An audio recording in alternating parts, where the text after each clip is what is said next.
রোগের রাজনীতি কারা করে? বাংলাদেশের জনগণ সহ ছাত্র সমাজ জানে।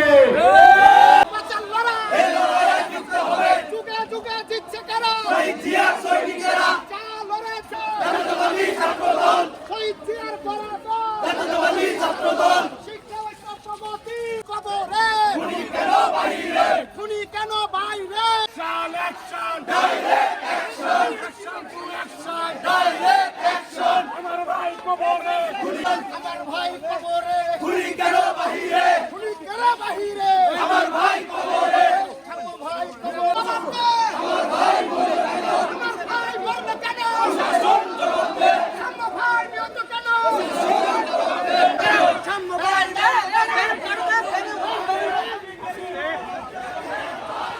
দেব না, আমি বাঁচতে দেব না। জেগেছে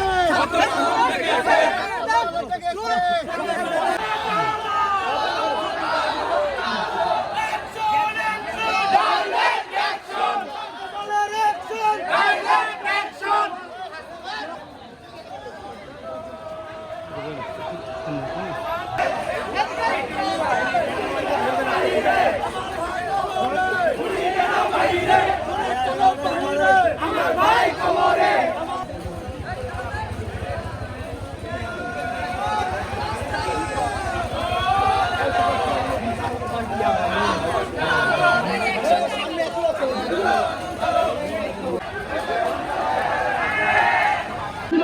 কিন্তু এখন পর্যন্ত আমাদের চলমান আন্দোলনের কোন ধরনের প্রশাসনের পক্ষ থেকে পর্যন্ত খুনিদের গ্রেপ্তার করতে সক্ষম হয় নাই।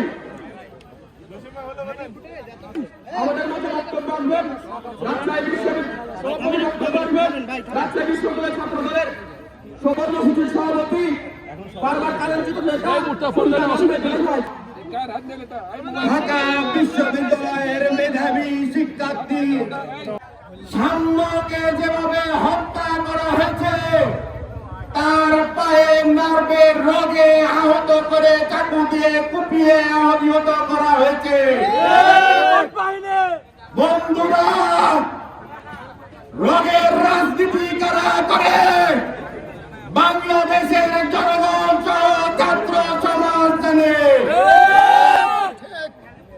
আজকের এই মশাল মিছিল শেষে স্বরাষ্ট্র উপদেষ্টাকে বলতে চাই, আজকের এই মশাল মিছিল রাজশাহী বিশ্ববিদ্যালয়ের পবিত্র মাটিতে প্রদক্ষিণ করেছি। আমার ভাইয়ের সাম্যর বিচার যদি সুষ্ঠুভাবে সম্পন্ন না করা হয়, এই মশাল রাজশাহী বিশ্ববিদ্যালয়ে থাকবে না, স্বরাষ্ট্র মন্ত্রণালয়ে বিজ্ঞাপ করা হবে।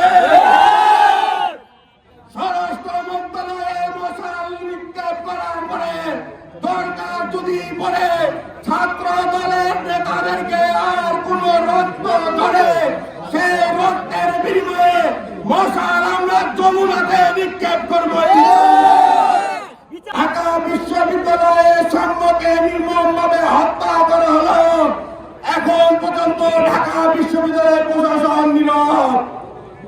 এই নীরবে সুস্পষ্ট ব্যাখ্যা ঢাকা বিশ্ববিদ্যালয়ের দুটি খুনের পরিপ্রেক্ষিতে নিয়াজ স্যারকে অবশ্যই জাতির উদ্দেশ্যে বলতে হবে।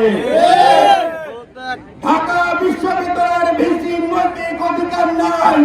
ঢাকা বিশ্ববিদ্যালয়ের মতন জায়গাতে যখন ছাত্র দল সহ শিক্ষার্থীরা নির্মমভাবে নিহত হয়, সেই বিশ্ববিদ্যালয়ের ভিসি অনবিলম্বে স্বেচ্ছায় পদত্যাগ করা উচিত।